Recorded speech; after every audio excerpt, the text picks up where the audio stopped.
What is up, guys? It is AJ from MMA Experts, and this is the UFC 256 full card predictions and the betting odds. First fight of the night, Chase Hooper, Peter Barrett. Intriguing matchup because Chase Hooper is like a true Brazilian Jiu-Jitsu specialist. The kid is talented as far as Jiu-Jitsu goes. Striking needs a fair bit of polishing, but I guarantee you he's working on it and getting better at it. Only 21. Super young. His opponent, Peter Barrett, 34 years of age, a bit more experience as a professional, does have solid grappling game, trains with pretty good team over in Boston. I'll be honest with you guys, the betting odds are too widespread in my personal opinion. I think they should be a lot closer. I think Chase Hooper, not that he's unproven, I mean, he has won fights, but you look at the fights that he's had, he does get hit. He does have a hard time as far as striking goes compared to a lot of these guys. I mean, if you look at his fight with Caceres, he was hit a lot. Now, Alex Caceres is not a one-punch knockout artist. He's more of a volume puncher, a guy that'll beat you, by decision, or he could potentially TKO you, but not a one-shot knockout artist. Granted, neither is Peter Barrett, but I think these odds are way too widespread, and I'll be honest, I think I'm riding Peter Barrett with the upset. He's got more experience. He's older. As far as the height, yes, Chase Hooper is a bit taller, 3 inches, and he will have a reach advantage of 2.5 inches. But I'm riding Peter Barrett. I think he pulls off the upset. Now, I'm not telling you guys run out and bet on this fight. If you want to bet on it and you feel that same confidence that I have in Peter Barrett, but there's always a chance that Chase Hooper could win by submission. The kid is very good with his BJJ. Now, as far as the betting odds for this fight, as of right now, Chase Hooper, obviously, massive favorite, minus 380. Peter Barrett at a plus 315 underdog. I'm riding with the dog here.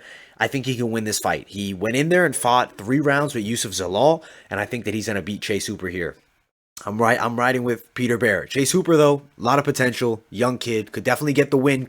He could have improved tenfold since his last fight, but I just think that we're going to see Peter Barrett win this one. Next fight of the night, Sergey Spivak, Jared Vanderaa, 265. This heavyweight battle here. Jared Vanderaa is a lanky guy, 6'4", 80-inch reach. Sergey Spivak, 6'3", 78-inch reach. So 2 big heavyweights. Vanderaa, good striking, good grappling. He's pretty well versed. He really likes that cage fighting clinch style. He likes to put you against the cage, get you in the clinch, dirty boxing. Sergey Spivak sometimes does struggle with that style, I will say, against Marcin Tybura. If he's not able to get you down, sometimes, doesn't do great. I mean, granted, he still can strike fairly well. In this matchup here, I mean, Sergey Spivak is good with his striking, not super elite level as far as his Muay Thai, but does have decent Thai boxing, throws decent kicks. As far as grappling goes, he's very heavy when he's on top and does attack with submission victories through his career. He does have a win over pretty good fighter in Tai Tuivasa, who he beat on the ground, really beat him up in that matchup. Personally, I think that we're going to see Sergey Spivak get the W here, but there's definitely a case to be made for Jared Vanderaa winning this fight, and he's definitely game, and he's going to make it competitive. This is no easy fight for Sergey Spivak. As far as the betting odds in this matchup, Sergey Spivak, minus 235 favorite, Jared Vanderaa, plus 195 underdog.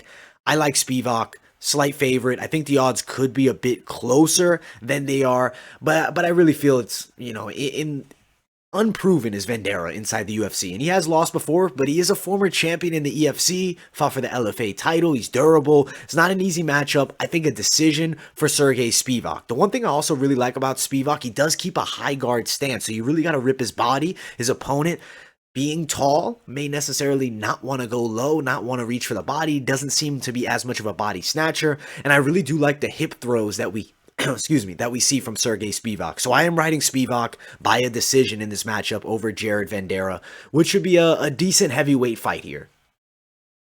The next fight of the night, Tasha Torres, she got a short notice replacement in Sam Hughes. I got to respect Sam Hughes for stepping up and taking this fight. Tasha Torres is no easy matchup for any female in the strawweight division. Very fast, good pressure heavy style, good combinations. I mean, she's a girl that's pretty skilled. She has a unique style as well, very strong. She's short and stocky, a lot of muscle on her also. Sam Hughes, really good, I would say, in the clinch, likes to hold her opponents against the cage and work from there. Tasha Torres, though, very strong, is pretty good at counteracting that, good wrestling defense.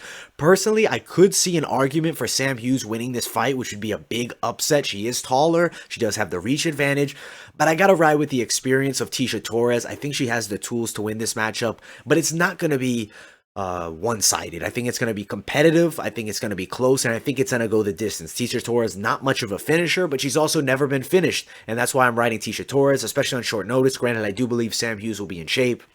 I think Tasha Torres gets the W, though, and I think she does it by a decision. I don't know if this will be the greatest fight you guys have ever seen, but I do have Tasha Torres winning it. Now, as far as the betting odds in this matchup, plus 350 underdog is Sam Hughes. Tasha Torres, minus 450 favorite. Unless you're betting on the underdog, I don't think it's worth it. I don't think Tasha Torres is somebody you want to bet on, because there's a chance that we see Sam Hughes winning this fight, and at the minus 450 that it's sitting at, way too much money to risk. I think you're better off potentially throwing a little down on Sam Hughes if you really wanted to, because I do think she has a chance for an upset, just not super high likelihood of it happening. Should be a good fight, though, or decent fight, I guess, potentially. Every fight's a good fight when you're a real hardcore follower of the sport, but some eyes may not love this matchup. There will be a lot of clinch work, in my personal opinion, but I think Tasha Torres will break away and unload some combos. Billy Corantillo versus Gavin Tucker. Prospect battle here at 145. Who's the brighter prospect? I think Billy Corantillo. Personally, he's from Tampa, Florida, so gotta rep my man from there. I'm not just picking him because he's from the same area as me, but I really think he does have a really good skill set. I mean, he's good with his striking, elite on the ground, Brazilian Jiu-Jitsu black belt. He's really improved. He's an Ultimate Fighter veteran. The kid's been around for a long time. He takes on Gavin Tucker. I mean, Gavin Tucker's good. He's got really good wrestling, solid striking skills, looked pretty good with his Muay Thai in his last fight against Justin James. Granted, he was cracked and caught there. Billy Corantillo should get the win here. He does have a 4-inch height and reach advantage. I think that'll be a factor, especially when striking. And if Gavin Tucker now is not going to be able to outstrike him, I don't think he's going to be able to outgrapple him. I could potentially see Gavin Tucker getting on top of Billy Corantillo, but I feel that Corantillo's Brazilian Jiu-Jitsu would just be too much for Gavin Tucker here. I think the fight potentially could go in the favor of Billy Q actually by a finish, but I do feel like Gavin Tucker is game. He's never been finished. I'm not going to say that he's going to be the first guy to finish Gavin Tucker, but I do think he beats Gavin. I think Billy Corantillo should win a unanimous decision in this fight, and I think it'll be a fun one. I think this will be a pretty entertaining featherweight fight. Both guys, pretty wide array of skills, hot prospects. Neither is going to want to lose, and I am riding Billy Corantillo here. Now, as far as the betting odds for this matchup currently, Corantillo, minus 155 favorite. Gavin Tucker, the plus 135 underdog. I have Corantillo winning this fight. I think he gets it done. Next fight of the night. Let's see who it is. It is Mackenzie Dern and Virna Jandiroba. Do not sleep on Virna. I think that Mackenzie Dern is in for a serious test here. Jandiroba could win this fight. The betting odds, kind of widespread, you could say. Not super wide, though. Minus 185 favorite is Dern. Plus 160 dog is Virna Jandiroba. I like this fight. Both have very high-level Brazilian Jiu-Jitsu. Very good control from the top from what I've seen of Virna Jandiroba. I think Mackenzie Dern, though, does have a bit better striking skills. As far as submissions from the bottom, I like Mackenzie Dern. Different style of grappling between these two girls. I think we're going to see probably a good jiu-jitsu battle. As far as stats, virtually identical, 5'3" to 5'4", 1-inch reach advantage in favor of the shorter Virna Jandiroba. But it's virtually identical between these two. Age, she is a bit older, does have more professional fighting experience, but I do believe Mackenzie Dern should still win this fight. It's not easy. I think it's going to be a fight that goes the distance. I think there's going to be a lot of competitive moments. I could even see it 29-28 around all three. We could see close rounds. One thing I hope that doesn't happen, but potentially could, is they cancel each other's grappling out. Maybe we have a sloppy kickboxing match. If it's on the feet, I do feel Dern packs a bit more of a punch, but I don't think Jandiroba is a girl that's going to go away easily. I'm riding Dern, but don't sleep on Virna Jandiroba. She definitely has a chance to win this fight, but I do believe Mackenzie Dern should be victorious here.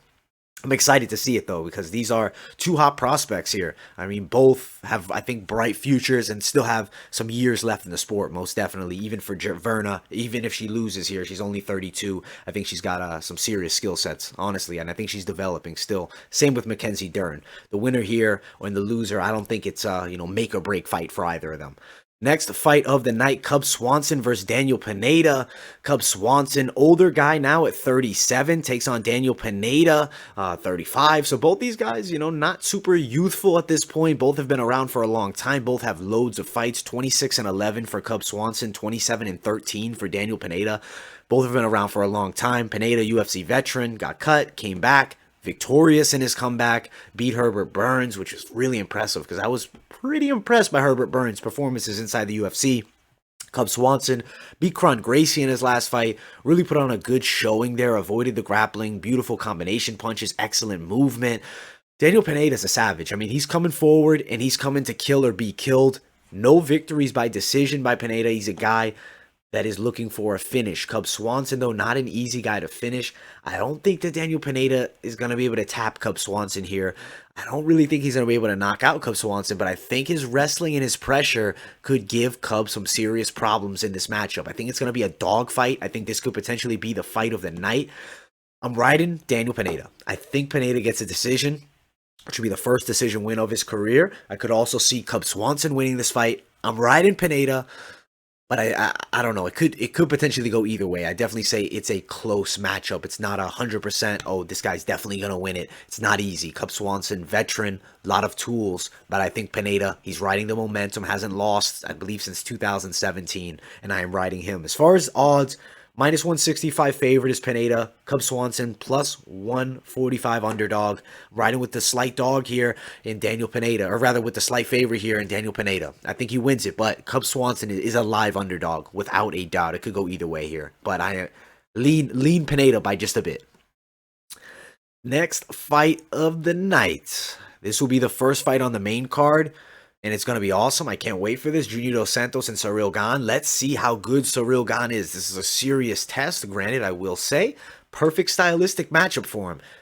Dos Santos, aging heavyweight, former champion, has been knocked out in his last 3 fights. Surreal, definitely a finisher. Granted, in his last fight against Tanner Bozier, won that fight by a decision, but does have finishes in his other 2 UFC bouts. 6'4", claims 83-inch reach on Tapology. UFC had him at 81, so his reach is going to be somewhere around there. Junior, 6'4" as well, a little bit shorter in the reach department. Excellent boxer is Junior Dos Santos. Still really has a wide array of tools and doesn't really look too old. Granted, his durability has dropped. I mean, at one point, Cain Velasquez was able to manhandle him and really do serious damage to him over the course of 5 rounds, and he was still in that fight. He was still conscious. Now, he goes down from big punches. Not the same as he once was.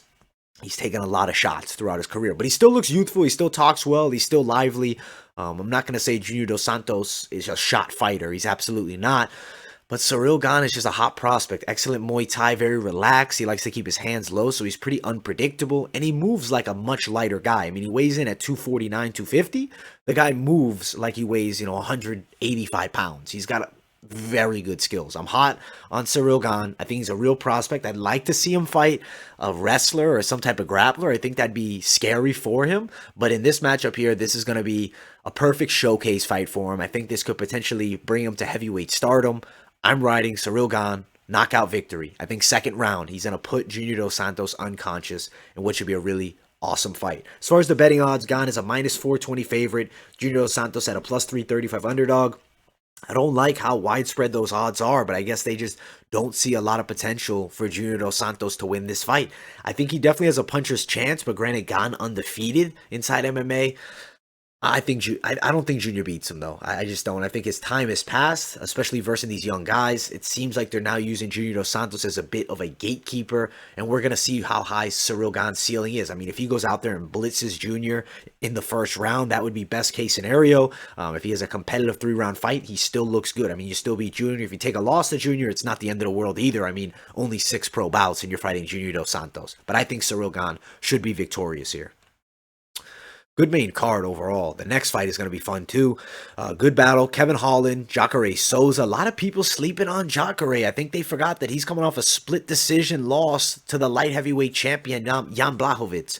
At light heavyweight, I mean, if he would have won that fight, he would have been a contender there.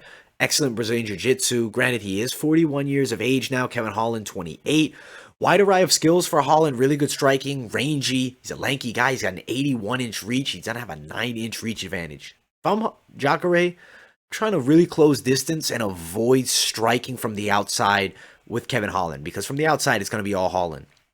But if this fight gets to the mat, yes, Kevin Holland is a black belt. He has been submitted before.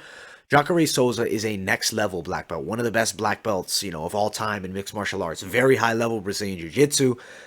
I think people are sleeping on Jacare Souza here, and I think Jacare is going to tap out Kevin Holland. I think people are not giving the respect to Jacare. I think they're forgetting just how good he is. Granted, he's been away for a little while now. I think Kevin Holland's really good. He's a fun prospect, but I don't think he beats Jacare Souza. I'm riding Jacare submission, round number 2 over Kevin Holland. I like Holland a lot. He's really fun to watch. He seems like a really cool guy. And I think that he still has a bright future, even if he takes a loss here to Jacare. He is the favorite, though, interestingly enough.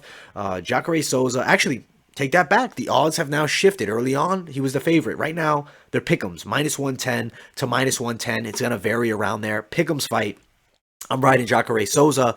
I think he gets it done, man. I mean, Jacare is a legend of this game. He's 41, but he still looks good, and he's going to beat Kevin Holland by submission in this matchup. And he could potentially grind out a decision as well on the ground, because I think he will be able to put Kevin Holland on his butt and control him from the top. And I think Jacare will look for submissions most definitely. And I personally believe he will get one here.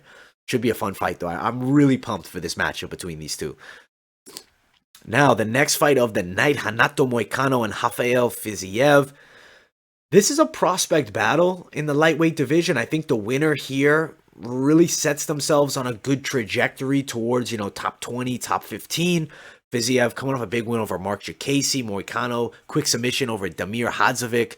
I like Rafael Fiziev because he's good everywhere. People forget he's a combat sambo fighter previously and doing Muay Thai. 200 Muay Thai bouts and a combat sambo background. Striking, you're really, very few guys will outstrike Rafael Fiziev outside of the top of the UFC's lightweight division.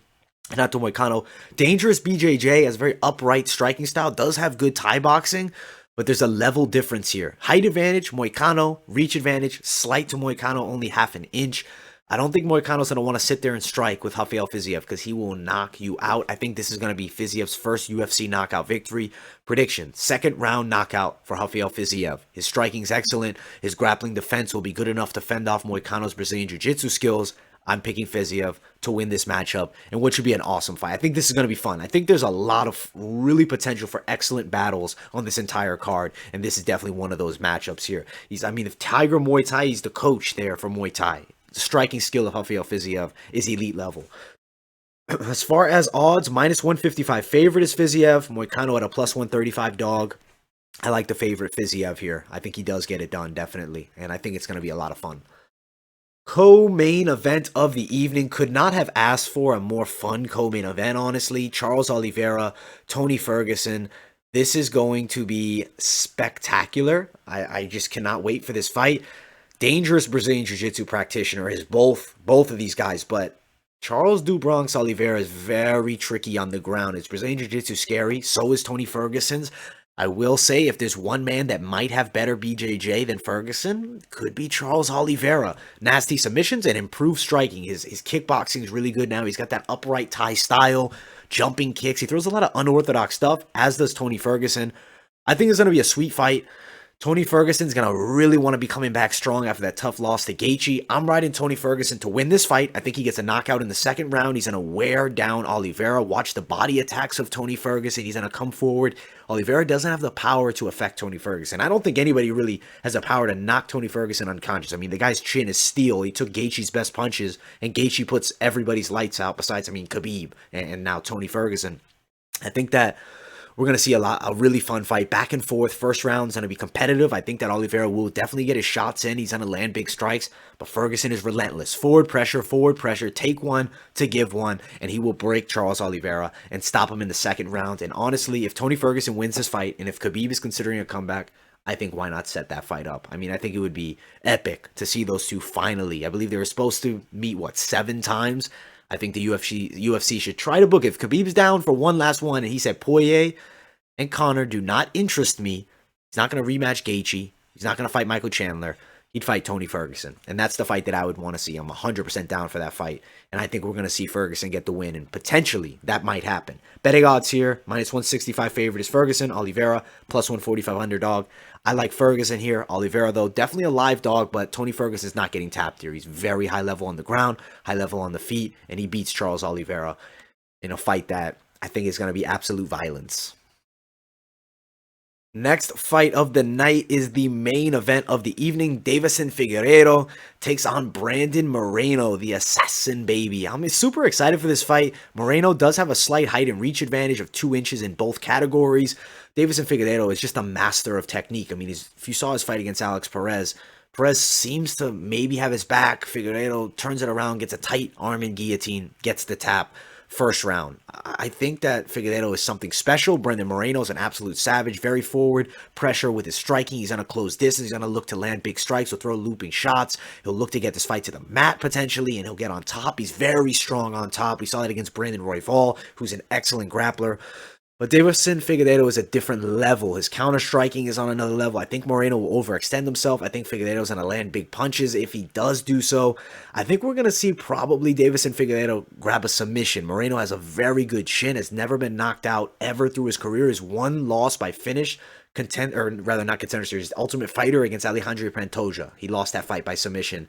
I think Deiveson Figueiredo is going to submit Brandon Moreno, and I think it's in the second round here. I think he's going to pull it off. I think there's a possibility, though, that Moreno would sit in there and go all 5, but Figueiredo gets it done, man. And I don't see Figueiredo not getting the finish. He's just too masterful with his technique. He seems to be on another level than most of these flyweights. He's definitely making the flyweight division great. I think that the flyweight division is probably more entertaining than it's ever been with him as champion. I think the competition is stepping up. Thank God they did not take this weight class away, because flyweight division is personally one of, if not my favorite weight class. I think it's underrated, and I think you have some of the best fighters on the planet fighting at flyweight. The masters of technique and masters of athleticism are normally in the flyweight division, and Deiveson Figueiredo is just that. Brandon Moreno is excellent, but Figueiredo gets this done, defends his belt, second round submission victory. He is the favorite. Minus 300, Brandon Moreno at a plus 250 dog. I'm riding with the champion. I have him winning this fight, defending the belt once again, and I cannot wait to see this matchup. Overall, excellent card from top to bottom. I cannot wait to see pretty much all these matchups. I think it's just going to be a lot of fun. I appreciate you guys all watching this video. If you guys are interested in placing some bets on these fights, you can check out the MyBookie referral link in the description. Like, subscribe, turn on those post notifications. Also, guys, follow my social media, Instagram, Twitter, and I'll see you all in the next video.